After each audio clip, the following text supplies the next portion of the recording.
तो आज मेहरान मुमताज ने पाकिस्तान सुपर लीग एडिशन 11 का पहला मैच खेला है। मां सदाकत ने पहले ओवर में इमाद वसीम को 20 रन, 2 चौके, 2 छक्के मारे हैं। आसिफ महमूद हैदराबाद के वो दूसरे बॉलर बने हैं जिन्होंने एक ओवर में 4 खिलाड़ियों को आउट किया। पहले बॉलर थे आरिफ शक्कू।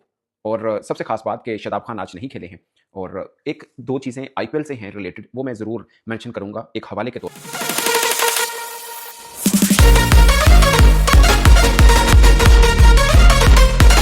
उधर विराट कोहली की टीम ने 240 रन बनाए हैं। हर बल्लेबाज 200 की स्ट्राइक रेट के साथ खेला है, मगर उनके रन 131 के स्ट्राइक रेट के साथ है। ये बात मैंने क्यों की है? अभी 2 दिन पहले बाबर आजम ने एक इनिंग थोड़ी कम स्ट्राइक रेट के साथ खेली थी। वो स्ट्राइक रेट था 170 का, 170 का, और लोगों ने सवाल उठाया था कि बाबर आजम का स्ट्राइक रेट कम क्यों है।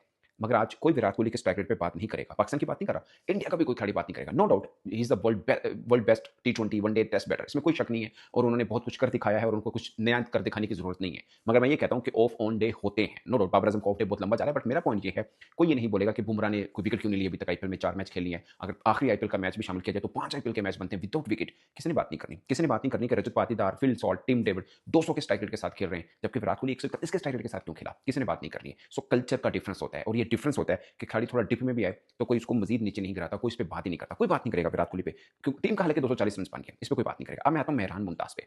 एक और चीज भी है दोस्तों, आईपीएल में 10 टीमें खेल रही हैं, 10 टीमें, मैं डिटेल में भी इस पर बात करूंगा।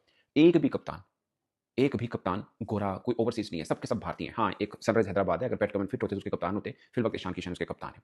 बट फिल वक्त ऑन गोइंग चल रहा है, तो फर्स्ट टाइम है आईपीएल में कोई ओवरसीज कप्तान नहीं है। पाकिस्तान सुपर लीग में 3 कप्तान ओवरसीज हैं, और उन तीनों की जगह पे लोकल पाकिस्तानी कोई ना कोई खिलाड़ी कप्तान बन सकता था। आज भी शादाब खान कप्तान नहीं बने, मतलब मैच नहीं खेले, तो उनकी जगह पे क्रिस ग्रीन को बना दिया गया। नो डाउट वो एक एक्सपीरियंस कप्तान है, उन्होंने कैरिबियन लीग के अंदर कप्तानी की हुई है, उन्होंने इंग्लैंड में कप्तानी की हुई है, आईएलटी के अंदर को कप्तान बनाया गया है, और उन्हीं की टीम के अंदर शादाब खान खेलेंगे भी। बट मेरा मानना यह है कि कोई इस्लामाबाद यूनाइटेड का लोकल लड़का भी कप्तान बन सकता था। बीपीएल के अंदर हैदराबाद उसको हैदर अली को कप्तान बनाया गया था बांग्लादेश प्रीमियर, बस मैं एग्जांपल के तौर पे बोल रहा हूं। तो आप भी अपने किसी लोकल क्रिकेटर को कप्तान बना सकते थे। थोड़ा ग्रूमिंग प्रोसेस होता है। अब टर्नर मुल्तान के कप्तान हैं, वार्नर कराची किंग के हैं, हैदराबाद के मोनिस लबीशाइन हैं, ये बात मैं पहले भी कर चुका हूं। अब मोनिस की जगह पे फर्ज किया, उनकी जगह साइम खेल रहे हैं, साइम बन सकते थे। मां सदाकत, मैं किसी को खराब नहीं करना चाहता। मुल्तान में साबिका फरहान है, वो बन सकते थे। By the way Multan Sultan जिनकी पहली टीम थी सियालकोट स्टालियन, वो साबिका फरहान को ही कप्तान बनाना चाहते थे।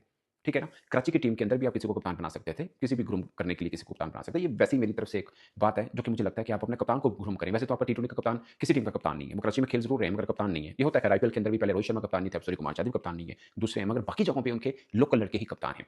अब आते हैं मेहरान मुमताज पे। ये मेहरान मुमताज का पीएसएल का तीसरा साल है, तीसरा। सिर्फ 6 मैच खेले, सिर्फ 6 मैच। 2025 में 1 मैच नहीं मिला था, 2024 में 5 मैच मिले थे, और अब जाके उनको 1 मैच मिला है इस्लामाबाद यूनाइटेड। अब आप एक ना तकसीम देखिएगा, इस्लामाबाद यूनाइटेड को मेहरान मुमताज लेने की जरूरत क्या है? ये वही इस्लामाबाद यूनाइटेड है जिन्होंने एक बार अबरार अहमद को लिया था, 1-2 मैच खिला के फारिग कर दिया था पीएसएल में। ये बाद में अबरार अहमद नजरों में आए, वो टेस्ट में इंग्लैंड के खिलाफ अच्छी बॉल कर गया, तो फिर पाकिस्तान के तमाम फॉर्मेट में वो आ गए। अदरवाइज पीएसएल में तो बेचारे को ऐसे यूज करते थे, जरूरत ही होने की। अगेन मेहरान मुमताज के बारे में सब बात जरूर करते हैं, मगर मेरा मानना यह है कि आप उसको चांस तो दें।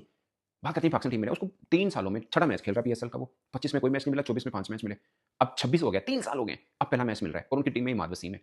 जब इमाद वसीम होगा, मेहरान मुमताज की तो बारी नहीं आएगी। फिर मेहरान मुमताज को लिया किसने है टीम में? वो शाना मैं मिलना चाहता हूं उसको, जिसको पता है मेहरान मुमताज बेंच पे बैठेगा, श्योर है। इधर से आकिब सफेद है, आपके जितने भी बॉलर हैं सबसे तेज बॉल वही करता है। मुझे पता है कि लाइन लेंथ उसकी अच्छी ज़्यादा तगड़ी नहीं है, मगर उसको कभी बिठाते हैं, कभी खिलाते हैं, कभी बिठाते हैं, कभी खिलाते हैं। आरिफ यकूब पहला पाकिस्तान सुपर लीग का बॉलर था जिसने 1 ओवर में 4 आउट किए थे। आज आसिफ महमूद ने किए हैं, मगर पहला वो था।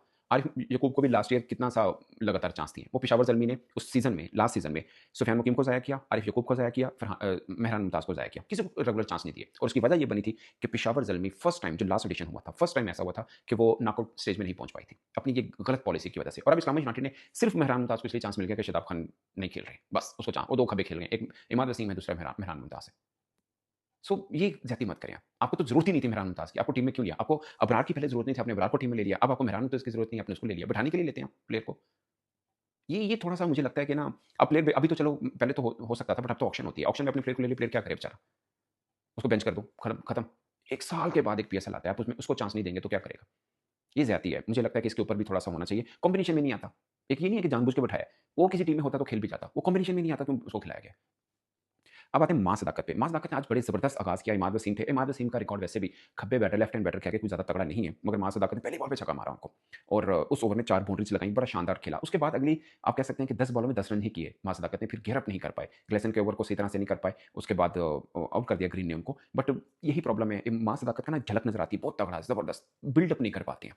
वो करना बहुत ज़रूरी है। हैदराबाद के बारे में पहले ही कह रहा हूँ, उनका कॉम्बिनेशन अच्छा नहीं था, बट इनका कॉम्बिनेशन थोड़ा बेहतर ज़रूर हुआ है अब जाकर, और लगातार इनको मतलब जीत भी मिल रही है। मगर मां सदाकत के एंड पे मैं देखना देखना चाहता हूँ कि इनिंग को बिल्डअप करें। पीएसएल है, ऊपर ओपन कर रहे हैं, पहले तो उनको रेगुलर चांस नहीं मिलते थे, अब मिल रहे हैं, तो अपनी इनिंग को बड़ा करना है, वो बहुत ज़रूरी है माँ सदाकत के लिए। अगर वो नहीं कर पाएँगे ना, तो ये ठीक है, वो पाकिस्तान खेल आ चुके ऑलरेडी खेल चुके हुए हैं, बट उनके ऊपर उम्मीदें ज़्यादा हैं। कम से कम मैं बहुत भरोसा रख रहा हूँ माँ सदाकत के ऊपर कि बिल्ड करेंगे इनिंग्स को और लगातार करेंगे। ऐसा नहीं है 1-2 50 और बस मामला खत्म है। उनको अपनी इनिंग को लगातार बिल्ड करना है, जो कि उनके लिए बहुत बेहतर है। वरना पाकिस्तान में यही होता है, टैलेंट होता है लड़का, चमक आती है, उसके बाद मांद रहती है। हालाँकि वहाँ से बिल्डअप करना चाहिए, जहाँ से वो नहीं कर पाते।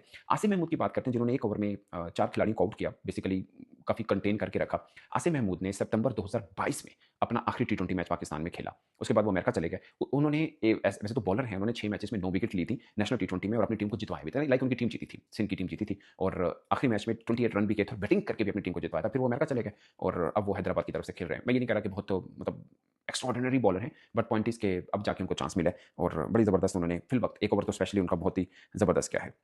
सो दोस्तों ये मामला है पाकिस्तान सुपर लीग का और कल फिर मैच है पेशावर का और मुल्तान का। पेशावर की टीम अभी तक अनबीटन है और मुल्तान की टीम बहुत अच्छा खेल रही है। हो सकता है अब वो अनबीटन वाला जो स्ट्रीक है वो टूटे, क्योंकि मुल्तान एक तगड़ा स्क्वाड है, बड़ा मज़े का मैच जो है वो आप एक्सपेक्ट कर सकते हैं। और मैं लेकिन ये देखना चाह रहा हूँ कि अगला मैच जब इस्लामाबाद यूनाइटेड का होगा। By the way, Islamabad United के लिए कप्तान शादाब खान बड़े वो हैं, जब से वो कप्तान बने सिंस 2020 ये मैं एक रिकॉर्ड देख रहा था जिसमें शादाब खान के बगैर वो सिर्फ 1 मैच जीते हैं। उनकी कप्तानी के बगैर जब से वो कप्तान बने 1 मैच जीत पाए, जब वो नहीं खेले हैं। अदरवाइज़ ज़्यादा 8 या 10 मैच बनते हैं, वो हारे हैं। सो आज भी वो बुरा ही खेले। तो ये वाला मामला हो गया, बट मैं फिर भी देखना चाहता हूँ मेहरान मुमताज़ आगे कहाँ बनेगा। मुझे लगता है कि पाकिस्तान प्रॉस्पेक्ट देखा जाए तो मेहरान का चांस बनना चाहिए इस्लामाबाद